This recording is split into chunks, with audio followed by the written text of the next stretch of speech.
嗨，各位大美人，你还好吗？今天我要用这个苏酷的2023年的 Sunflower Collection 这一盘画一个眼妆。这个 collection 它一共是有2盘眼影、2盘腮红、2个口红和2个眼影膏。这一盘就比较符合 Sunflower 的感觉，非常的春夏。这一盘呢，是叶子吗？叶子的绿色吗？这2盘我都有做 arm swatches，大家可以看一下。那我今天用这一盘看看它上眼的效果如何。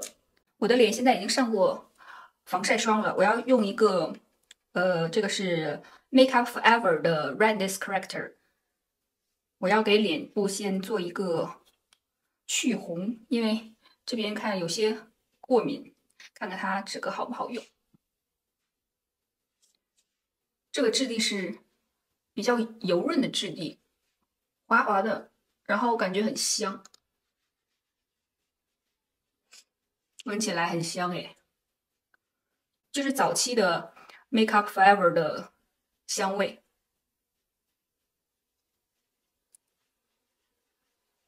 它去红能力一般，但是它非常的滋润。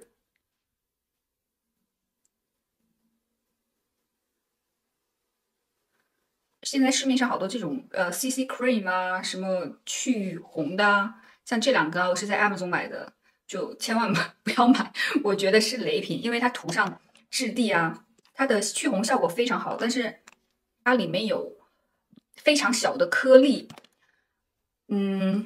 它这个颗粒啊，虽然说不是很多，有的时候如果你运气不好的话，它会能 feel 那个颗粒感。我不知道那个颗粒感是什么？难道皮肤已经在敏感的时候，你还要给它磨砂吗？就是它里面会有，但是不多。然后这个也是，这个是韩国的品牌，它里面是有颗粒，我不知道是为什么。哦，这个颗粒就更明显，我没有看到说明。我不知道这个颗粒是存在干嘛？去死皮的吗？脸已经够敏感的，不敏感的话怎么会用绿色的 corrector 去红呢？我不理解它这个是什么？是它做工不好吗？原材料不好吗？还是它故意放的颗粒？像这个 BB 霜就比这个 Hero 韩国品牌的里面的颗粒少很多。这个颗粒感真的是磨砂膏来的吗？但是这个 Make Up Forever 的完全没有。它是法国产的，质地非常油润，非常的细腻。今天我要用的粉底也是这个 Make Up Forever 的，你看这个小瓶超级 cute， 我觉得这样小包装非常的实用啊，满足你想换不同的粉底，然后又能很容易把它用完，又不会浪费。我的粉底的色号是 EL01，不是，我的粉底色号是 EN14，还是 Y245，什么意思？我的粉底色号是 EN14，它这款粉底是 creamy 一点的质地，但是我之前上过一次，它是铺上去就是非常水的。这款粉底液我记得是有年纪的粉底液了，我2011年吧的时候，10几年前就用过了，那个时候还在读书，才20出头。然后用这款粉底液觉得超级油，狂出油，就是刚上妆那种就很油。这边是刚刚上过第1层，现在完全不油。我不知道它是不是它的 formula 变过了，还是我年纪大了，就是比较不出油了。但是我怎么感觉它这个配方变了呢？原来是非超级 creamy 的那种厚重，像厚重的面霜，现在就是非常的轻薄。这个效果很满意，就真的很像皮肤的质感一样。第1层的 coverage 也就30-40%吧，但是这款应该是完全可以叠加的。我觉得它拿 Beauty Blender 上会吃掉很多粉。我一会儿要拿手试一试。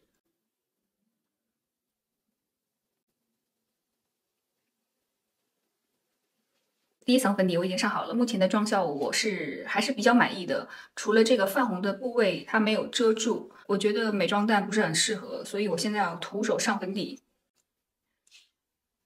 像这种特别水的粉底，我觉得用美妆蛋呐，刷子啊，它的效果都没有手上的好。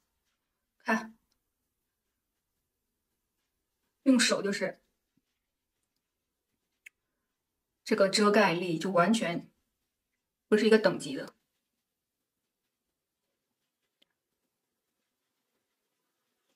它的触感摸起来非常的细腻，是一款很细的粉底。看，这个就能达到一个 full coverage 了，很厉害。那我现在用手把整张脸都上一下。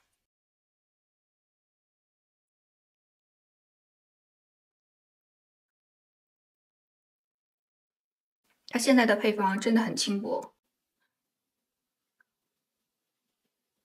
这款 HD Skin 我觉得比 Reboot 那一款好，而且它的香味和 Reboot 比，我觉得这个是比较淡一点吧。那个 Reboot 就是有一点，我说不好是花香还是什么香的味道，反正有一点香。看这个 coverage， 哦，很漂亮。它是一个柔雾的妆效，它说它光泽，它也不是很光泽；说它哑光，它也不是非常哑光，非常自然的一个光泽感的皮肤的妆效。压一压，把多余的粉吸一吸。我选的这个颜色啊，我个人觉得还是蛮满意的。它这个颜色干了后会更暗一点，因为它湿的时候毕竟会反光，它看起来会比较 bright 一点。等它变干之后，它就会慢慢的比较粉感一点，然后会没有光泽之后就比较会暗一点。其实不是粉底暗沉，是有的时候当你上粉底液的时候，它是湿的状态，它当然会有反射光，所以看起来就会显得白一点。这个颜色啊，应该是和我皮肤比较深的地方去 match。我就不上散粉了，我要看一下它过一会儿之后的效果。那我先画一个眉毛，马上回来。我的眉毛画好了，现在我就开始上眼影。我先要用这个 Huda Beauty 的这个 bronzer， 这个色号是01，最浅的色号。我要用它这个比较，这边比较深一点的这一边古铜色，我要用，一定要用一个 warm 的颜色先打一个底。我想让我的眼睛深邃一点，因为我一会儿要用黄色的眼影铺上眼皮。如果直接铺的像我这种 hooded eye，又会显得有点肿，所以就先在这边眼窝处打一个底，只要打前半部分就好，后边就不用了。可现在要用这个黄色铺满整个上眼皮，我用我手指好了。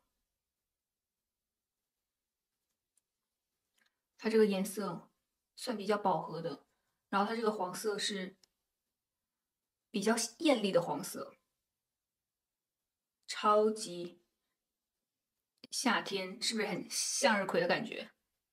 我觉得苏湖就是可以慢慢叠加，它虽然显色，但是它不饱和。我再用一个晕染刷蘸一点这个颜色，我想让它外轮廓再面积大一点，然后晕染一下。大面积铺完上眼皮，我要用这个可爱的小粉色去放在下眼线。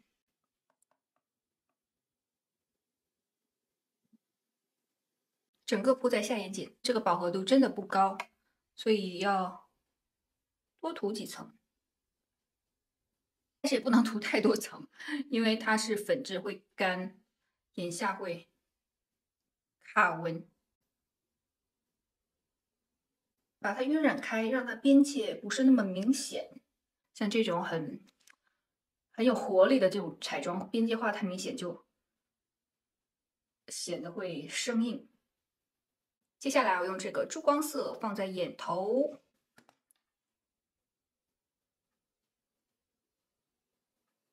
眼头只要放一点点就好。这个珠光我今天不想大面积铺它，我是想保持这个黄色的这种断光的感觉。最后拿一把小一点的刷子，硬头的，沾一点就好了。我要浅尝一下，不然画太深就没有这种朝气了。我要一个向日葵非常有活力的妆，不能画太深，一点点就好，浅尝浅尝，不要畅饮。下眼尾稍微加深一点，然后拿一个小一点的晕染刷，稍微勾出来一点眼线，不要太长哦，一点点好了。模糊，差不多这样就好了。这盘的粉质不错，很细，它的湿润程度刚刚好，不会太干，也不会太 creamy。这个眼影盘的名字啊，让我想起 Miley Cyrus 的最近2个月吧新出的一首歌《Flower》，超级上头，只要你听，你就会完全停不下来，就可以一整天听。我就不画眼线了，现在结下睫毛。我今天就不戴假睫毛了，直接上一个睫毛膏。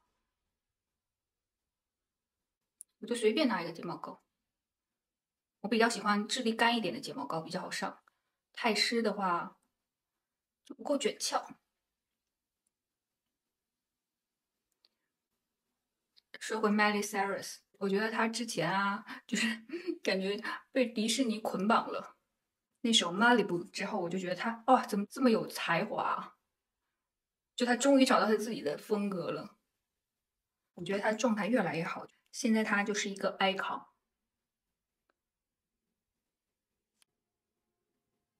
这个睫毛膏我都不知道放几年了，不能刷太多了，越刷越干，它有点苍蝇腿了，来时间太久的缘故。我的眼妆完成啦，我下睫毛没有几根毛，所以我就用眼线液补了几根。接下来我就要上腮红，腮红这个超美的，看这个眼影的黄色和这个腮红就非常的搭。这个腮红的饱和度还蛮高的，不能拿就是比较 dense 的刷具，必须要拿这种稀疏一点的刷子。这个腮红这边是比较深，这边比较浅，它中间我就可以拿它当一个 bronzer。我觉得这个深的完全可以当 bronzer。我拿这边深的先上一下，我要给它做一个渐层。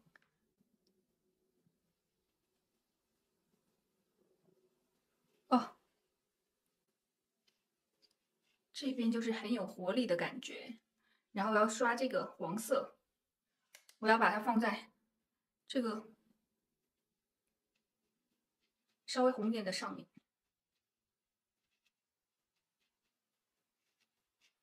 我用另外一把刷子，我想再蘸一下这个黄色，再在这边，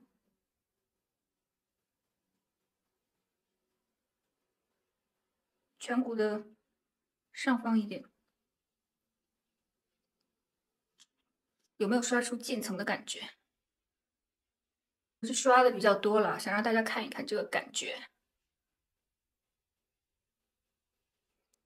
美，有没有？超美的。苏古的腮红就是可以一点一点结痂，想要深、想要浅一点呢，就叠加 layer 小一点；想要多一点呢，就多加几层 layer。这边就是上了这个颜色的，然后这边上面做了一个渐层，就是加慢慢叠加这个颜色的。我比较喜欢黄色那一边，因为真的很特别。像这种比较鲜黄的颜色的腮红还是比较少见的，大部分都是玫瑰色调的，就已经有点审美疲劳了。我是慢慢叠加的，可以看出来我每一层叠加之后的效果，大家就可以看自己要叠加几层了。然后再用这个小刷子上这个黄色，觉得两侧画一样是一件很难的事情，给我一点稍微 tan 的感觉。再用这个Huda Beauty 的 bronzer 稍微打一点鼻影就好了。我觉得画这个妆就不要用太白的粉底了，用太白的粉底就感觉这个黄色和那个腮红的颜色会太突兀，不要加太多。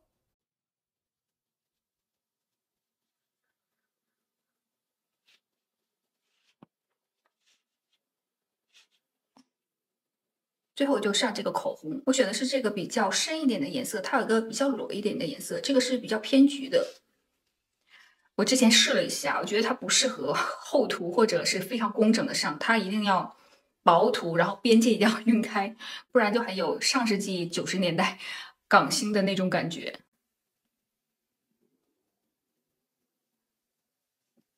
然后就要把它晕染一下，它这个饱和度也太高了吧！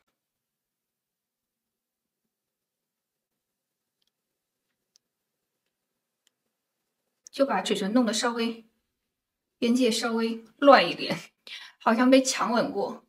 这种边界模糊就会显得比较嫩一点，只有年轻人之间才会强吻，所以这种乱乱的、有点小狼狈的感觉，还蛮显嫩的。我的妆容完成啦，有没有很向日葵？我感觉我现在就是向日葵版葵，我应该站在外面冲着太阳。我是向日葵，我是坚韧的向日葵。下面我就要说一下我对苏库这一个2023年 Pre Summer 的 Collection 的一些感受。我还有一个这个124没有上眼，我觉得这个颜色的挑战性会比较大一点，因为它是比较暗一点的。我测评了再说这一盘，我先说这一盘，这个系列完全符合向日葵系列啊，我都就是这样了，非常的向日葵，非常有朝气的一盘。这里面我当然是最喜欢这个黄色，大家可以看看这个显色度。真的是，然后最重要的一点是它非常容易掌握，可以慢慢叠加。如果你觉得我今天化的妆比较浓的话，你可以不用叠加那么多层。但是我觉得这么可爱的颜色，你当然要用它，让它这个颜色彻底的发挥出来。我们要 play with the makeup， 你看它就是在召唤着你。你上了一层，你就知道你会不停的往上叠加，真的，它就是有这种魔力。另外3个颜色呢，我觉得它就是各执其位，它就是给这一颗超级向日葵的颜色的一个锦上添花的一个配角。亮片色就很亮，然后粉红色也很粉。